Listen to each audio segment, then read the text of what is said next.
Hello વિદ્યાર્થી મિત્રો, સ્વાગત છે આપ સર્વ વિદ્યાર્થી મિત્રોનું આપ સર્વની એક જ માત્ર યુટ્યુબ ચેનલ આરએફની મોજ એફઆરની મોજ યુટ્યુબ ચેનલ પર આજે આપણે ધોરણ 6નું સામાજિક વિજ્ઞાનની એકમ કસોટી જોઈશું, જે 14/9/2024ના રોજ લેવાની હતી.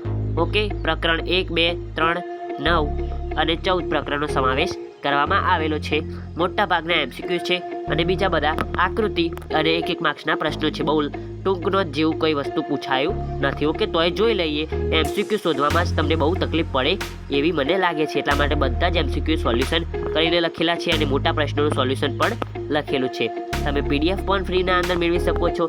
ઓકે મિત્રો, આપણા વોટ્સઅપ ગ્રુપ અને ટેલિગ્રામ ગ્રુપના અંદરથી જેની લિંક તમને ડિસ્ક્રિપ્શનના અંદર આપેલી છે. જોઈએ, નીચે આપેલા દરેક પ્રશ્નના ઉત્તર માટે આપેલા વિકલ્પોમાંથી સાચો વિકલ્પ શોધી લખો. ઈસુ ખ્રિસ્તના જન્મ પછીનું હાલમાં કેટલામું વર્ષ ચાલે છે? તો 2024મું વર્ષ ચાલુ છે. સિંધુ નદી અન્ય કયા નામથી ઓળખાતી હતી? તો એ અને બી, એટલે કે હિન્ડોસ અને ઇન્ડસ. ઓકે, આપણા દેશનું નામ ઇન્ડિયા કઈ નદીના નામ પરથી ઉતરી આવ્યું? સિંધુ નદીના. ઓકે, અહીંયા ઉપર જોઈ રહ્યા આપણે કે હિન્ડોસ અને ઇન્ડસ એમાં બે નામથી ઓળખવામાં આવતું હતું. ઓકે, સિંધુ નદીને, અને સિંધુ નદીના કિનારે આપણો દેશ આવેલો હોવાથી આપણે એને ઇન્ડિયા તરીકે બહારના દેશોએ માન્યતા આપી તે ભાવ ઓળખતા હતા. શાના પર લખેલું લખાણ લાંબા સમય સુધી ટકી રહે છે? તો એ અને બી, એટલે કે તામ્રપત્ર અને શિલાલેખ. ઓકે, તમારે ભુજના વૃક્ષો જોવા જવું હોય તો ગુજરાતથી કઈ દિશામાં પ્રવાસ કરશો? તો ઉત્તર દિશાની અંદર પ્રવાસ કરશો. ઓકે, ભારત નામ આપણને કયા વેદમાંથી જાણવા મળે છે? ભારત નામ એ ઋગ્વેદની અંદરથી જાણવા મળે છે. તમારે સમ્રાટ અશોકનો શિલાલેખ જોવા માટે જવું છે તો ગુજરાતના કયા જિલ્લાની મુલાકાત લેશો? તો જૂનાગઢની અંદર.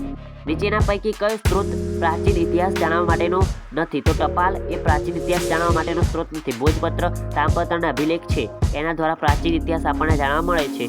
ગાંધીજીનો જન્મ 2 ઓક્ટોબર 1869ના રોજ થયો હતો. આ કઈ સદીની વાત ગણીશું? તો 19મી સદીની. ઓકે, જોઈએ, ઈરાનના લોકો સિંધુ નદીને શું કહેતા? તો હિન્ડોસ. ઓકે, પ્રાચીન સમયમાં માનવી લખવા માટે શેનો ઉપયોગ કરતો હતો? હાથનો. ના હો, એવી તો એ તો ખરું જ, હાથ ઉપર લખતો એ તો ખરું, પણ તાળપત્રનું ઉપર લખતો, હાથ વડે જ લખતો હતો. કાંઈ એના પ્રાચીન સમયમાં પગથી તો લખાય નહીં. હા, પગથી પણ લખાય. કેટલાય એવા લોકો છે જે પગથી લખતા હોય છે હાલમાં, કારણ કે એમના હાથ નથી હોતા. ઓકે, એટલા માટે મજબૂરીના કારણે એમને પોતાની રીતે મેનેજ કરવું પડે. ઓકે, નીચેના પૈકી કયા સ્થળે તામપત્રો સચવાયેલા નથી? તો મહાત્મા મંદિર અને ગાંધીનગરમાં નથી સચવાયેલા. ઓકે, બાકી ભોજે અધ્યયન અને સંશોધન વિદ્યાલય અમદાવાદની અંદર સચવાયેલ છે.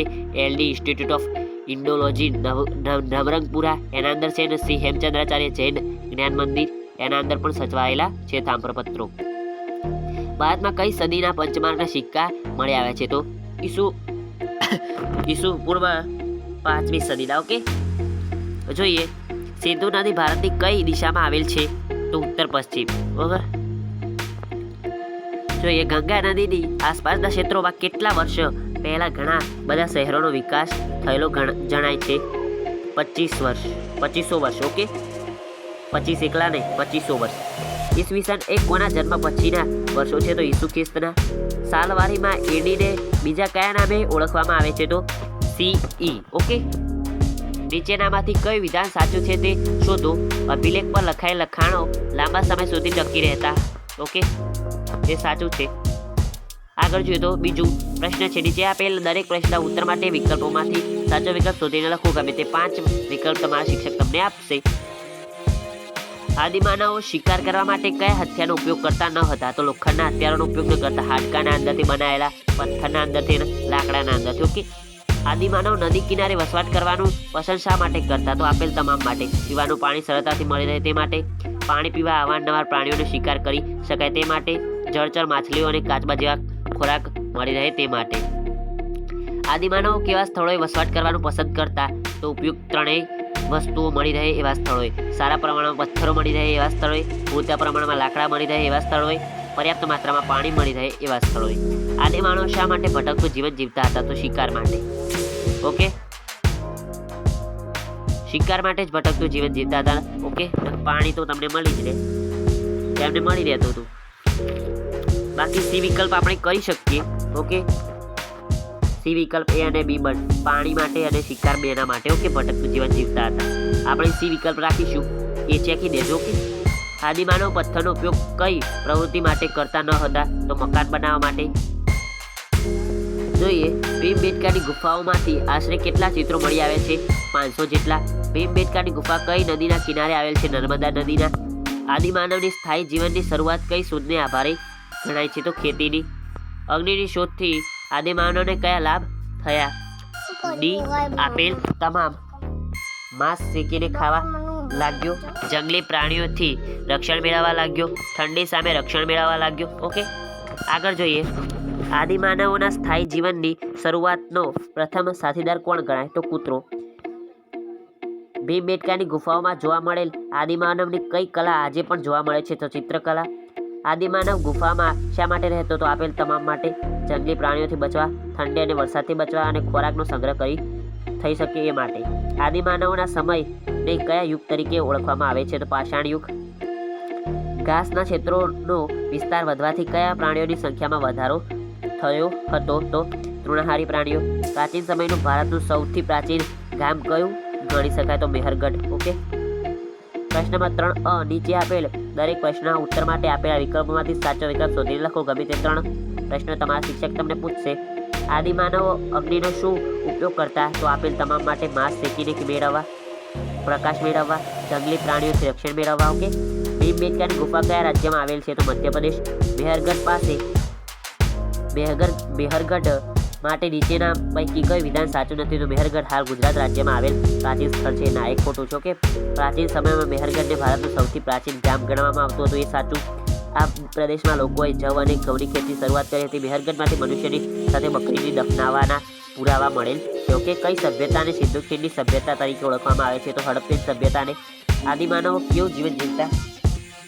ભટકતું. સિંધુ ખીણ સભ્યતાના અવશેષો સૌ પ્રથમ કયા સ્થળેથી મળી આવ્યા? તો હડપ્પા. ભોગાવો નદીના કિનારે કયું હડપ્પન સભ્યતાનું નગર આવેલું છે? તો લોથલ. વસ્ત્ર પરિધાન કરે પથ્થરની મૂર્તિ કયા હડપ્પન નગરની વિશેષતા ગણાય છે? તો મોહેંજો-દડો. નીચે પૈકી કોના સમાવેશ 4 વેદોમાં થતો નથી? તો આયુર્વેદનો.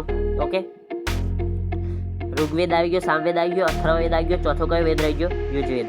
ઓકે, યજુર્વેદ. ઓકે, 3 યોગ્ય શબ્દો વડે નીચે આપેલ વિધાનોની ખાલી જગ્યા પૂરો. ગમે તે 2. ભીમબેટકાની ગુફાઓ નર્મદા નદીના આસપાસના પ્રદેશોમાં આવેલી છે. વરસાદ અને જંગલી પ્રાણીઓથી બચવા આદિમાનવો પ્રાકૃતિક ગુફાઓમાં વસવાટ કરતા. લોથલ ભોગાવો નદીના કિનારે આવેલ છે. હડપ્પા અને મોહેંજો-દડો હાલ પાકિસ્તાન દેશમાં આવેલ છે. મધ્ય ભારતમાં ખાલી જગ્યા પર્વતમાળામાં કુદરતી ગુફાઓ મળી આવેલ છે. તો વિદ્ય ઋચાઓના સમૂહને સુક્ત કહે છે. ઓકે, જોઈએ આગળ. નીચેના પ્રશ્ન માગ્યા મુજબ જવાબ આપો. ગમે તે 4 પ્રશ્નો છે અને એના પછી 1-2 વાક્યના પ્રશ્નો છે, એના પર જવાબો આપણે જોઈ લઈએ. જોઈએ તો નીચેના પ્રશ્નોના માગ્યા મુજબ જવાબ લખો.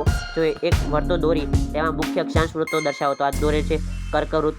અને મિત્રો, કર્કવૃત્ત એ ભારતની મધ્યની અંદરથી પસાર થાય છે. ઓકે, ભારત એના 2 ભાગ કરી દે એ રીતે પસાર થાય છે. ઓકે, કર્કવૃત્ત.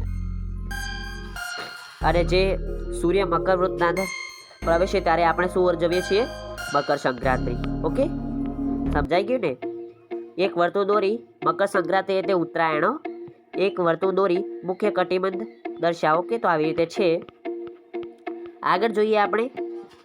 ત્રીજું, આકૃતિ દોરી સૂર્યગ્રહણની સમજ આપો. તો ચંદ્ર પૃથ્વીની વધુ નજીક છે. તે પૃથ્વીની આસપાસ ફરે છે. ક્યારે તે ફરતી વખતે સૂર્ય અને પૃથ્વીની વચ્ચે આવી જાય છે. આ વખતે ચંદ્રના અંતરાલથી સૂર્ય દેખાતો બંધ થાય છે. આ ઘટનાને કારણે સૂર્યગ્રહણ કહીએ છીએ. ચંદ્ર સૂર્ય કરતાં નાનો હોવાથી તે સૂર્યને સંપૂર્ણ ઢાંકી શકતો નથી. આ કારણે આખી દુનિયામાં સૂર્યગ્રહણ એક સાથે જોઈ શકાતું નથી. સૂર્યગ્રહણ અમાસે થાય છે, પરંતુ દર અમાસે આ ઘટના બનતી નથી. ઓકે, જોઈએ તો સમજ આપો એ આપણે જોઈ લીધું. આગળ જોઈએ ચોથો પ્રશ્ન છે. આકૃતિ દોરી ચંદ્રગ્રહણની સમજ આપો. એ ચોથો પ્રશ્ન. પ્રશ્ન નંબર 5 નીચેના પ્રશ્નના ઉત્તર 1-2 વાક્યમાં આપો. આપણા દેશના લોકો કયા કયા ધર્મો પાળે છે? તો ઇસ્લામ, શીખ, હિન્દુ, જૈન, બૌદ્ધ, યહૂદી, ખ્રિસ્તી, જરથોસ્ત્રી એટલે પારસી કહેવાય. ઓકે, ભારતમાં બોલાતી કોઈ પણ 4 ભાષા જણાવો. તો હિન્દી, અંગ્રેજી પણ બોલાય છે હવે, એટલે લખી શકીએ ગુજરાતી, તમિલ, તેલુગુ. ભારતમાં ઉજવાતા મુખ્ય તહેવારો જણાવો તો ભારતમાં ઉજવાતા મુખ્ય તહેવારો દિવાળી, મકર સંક્રાંતિ, શિવરાત્રી, ગણેશ ચતુર્થી, ઈદ, નાતાલ, અષાઢી બીજ, મહોરમ, બુદ્ધ જયંતિ, મહાવીર જયંતિ, ઓણમ, પતેતી, વૈશાખી. ઓકે. પંજાબનું કયું નૃત્ય પ્રખ્યાત છે તો ભાંગડા, જે સોડી કરે છે ને જેઠાલાલની અંદર. ભારતમાં કયા ધર્મ પાળનારી સૌથી વધુ પ્રજા રહે છે તો હિન્દુ ધર્મ પાળનારી. ઓકે. પરંતુ એવો સમય આવશે કે જે વખતે લગભગ મુસ્લિમો વધારે થઈ જશે આપણા દેશની અંદર. ઓકે. હિન્દુસ્તાનની અંદર મુસ્લિમ વધારે થઈ જશે, કારણ કે ચલો જવા દો, વાત નથી કરવી, એ તમારી રીતે તમે સર્ચ મારી જોઈ શકો છો. પર્યુષણ તહેવાર કયા ધર્મ સાથે જોડાયેલ છે? પર્યુષણ તહેવાર જૈન ધર્મ સાથે જોડાયેલ છે. જોસેફ ખ્રિસ્તી ધર્મ પાળે છે તે પ્રાર્થના કરવા કયા ધાર્મિક સ્થળે જશે તો જોસેફ ખ્રિસ્તી ધર્મ પાળે છે તે પ્રાર્થના કરવા ચર્ચમાં જશે. સિક્કા મુસ્લિમ ધર્મ પાળે છે તો તેના તહેવારો કયા હશે તો સિક્કા મુસ્લિમ ધર્મ પાળે છે તો તેના તહેવાર ઈદ અને મહોરમ હશે. ગરબા રાસ માટે ભારતનું કયું રાજ્ય જાણીતું છે તો ગરબા રાસ માટે ભારતનું ગુજરાત રાજ્ય જાણીતું છે. કથક કયા રાજ્યનું વિશિષ્ટ નૃત્ય છે તો કથક ઉત્તર પ્રદેશ રાજ્યનું વિશિષ્ટ નૃત્ય છે. જોઈએ શિવરાત્રીનો તહેવાર કયા ધર્મ સાથે જોડાયેલ છે તો હિન્દુ ધર્મ સાથે. પતેતી તહેવાર કયા ધર્મ સાથે જોડાયેલ છે તો પારસી ધર્મ સાથે. મલયાલમ કયા રાજ્યમાં બોલાતી ભાષા છે તો મલયાલમ કેરળ, અહીંયા ફેરલ લખ્યું છે, કેરળ રાજ્યમાં બોલાતી ભાષા છે. શીખ ધર્મની સ્થાપના કોણે કરી તો ગુરુ નાનકે. અને કર્ણાટક રાજ્યમાં કઈ ભાષા બોલાય છે તો કર્ણાટક રાજ્યમાં કન્નડ ભાષા બોલાય છે. Best of luck. ફરી મળીશું આ વિડીયોમાં. મિત્રો ત્યાં સુધી મોજ કરો. ચેનલ તમે સબસ્ક્રાઈબ ના કરી હોય તો સબસ્ક્રાઈબ કરી દેજો અને PDF મેળવવા માટે મેં કીધું તેમ વોટ્સઅપ ગ્રુપના અંદર જોઈન થઈ